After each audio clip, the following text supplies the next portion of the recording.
जय माता दी।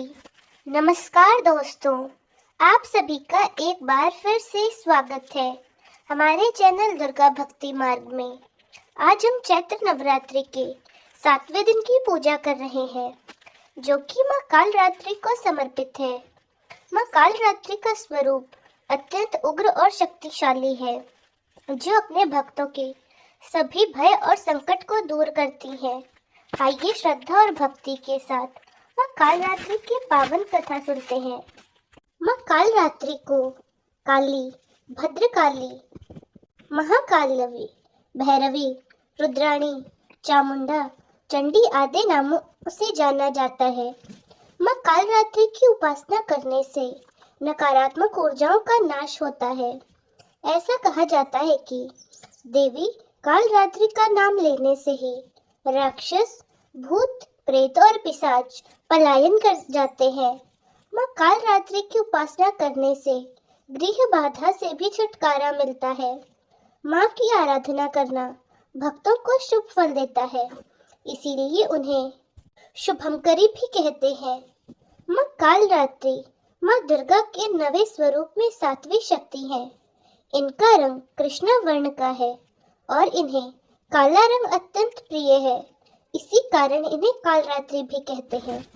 माँ कालरात्रि की 4 भुजाएं हैं, जिनमें बाएं हाथ के दोनों हाथों में कतर और लोहे का कांटा धारण किया हुआ है और दाएं हाथ अभय और वर मुद्रा में है।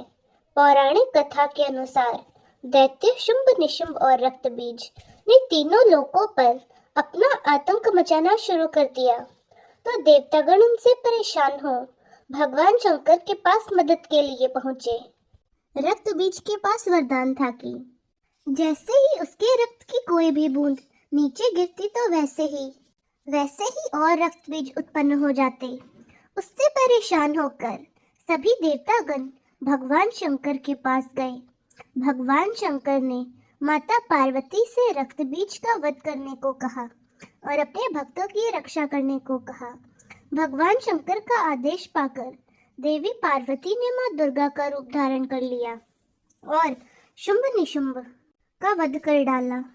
लेकिन जैसे ही माँ दुर्गा ने रक्तबीज को मारा, उसके शरीर से निकले रक्त की बूंद से लाखों रक्तबीज उत्पन्न हो गए। तब माँ दुर्गा ने माँ कालरात्रि का रूप धारण किया और माँ कालरात्रि ने इसके बाद रक्तबीज का वध कर डाला और उसके शरीर से निकलने वाले रक्त को अपने मुंह में भर लिया। माँ कालरात्रि की पूजा रात्रि में करने का विधान है। तांत्रिक अपने मंत्र साधना के लिए इस दिन का पूरे वर्ष इंतजार करते हैं। मान्यता है कि इस दिन मंत्र सिद्ध हो जाते हैं। नवरात्रि के दिन सुबह उठकर अपने नित्य कर्मों से निवृत्त हो जाने के बाद माँ कालरात्रि का ध्यान करें और व्रत करने का संकल्प लें।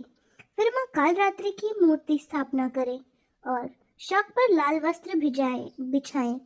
उसके बाद मूर्ति या तस्वीर स्थापित करें। फिर माँ को गंगा जल से स्नान कराएं और उन्हें अक्षत, धूप, दीप और रात रानी के फूल, चंदन, कुमकुम आदि अर्पित करें। साथ ही माँ कालरात्रि के मंत्रों का जाप करें। माँ को भोग में पान और सुपारी चढ़ाई जाती है। इस दिन माँ की पूजा करते समय उन्हें गुड़ का भोग भी लगाया जाता है। माँ कालरात्रि को गुड़ बेहद प्रिय है। भोग लगाने के बाद घी के दीपक और कपूर से माँ की आरती करें और प्रसाद सभी में बांट दें। माँ कालरात्रि की पूजा का मंत्र है, या देवी सर्वभूतेषु माँ कालरात्रि रूपेण संस्थिता, नमस्तस्यै नमस्तस्यै नमस्तस्यै नमो नमः। दूसरा मंत्र है ओम कालरात्रि देवी नमः और तीसरा मंत्र है ओम ह्रीं श्रीं क्लीं चामुंडाय विच्चे। इन मंत्रों से माँ कालरात्रि का पूजन करें। इस प्रकार माँ कालरात्रि की यह पावन कथा पूर्ण हुई। जो भी भक्त सच्चे मन से माँ कालरात्रि की पूजा और कथा सुनता है, उसके सभी दुख, भय और नकारात्मक शक्तियाँ दूर होती हैं। माँ कालरात्रि सभी भक्तों को सुख, शांति और साहस प्रदान करती हैं। जय माता दी। तो दोस्तों, अगर आपको यह वीडियो अच्छी लगी तो वीडियो को लाइक करें, शेयर करें और चैनल को सब्सक्राइब जरूर करें और कमेंट्स में जय माता दी लिखना ना भूलें। धन्यवाद।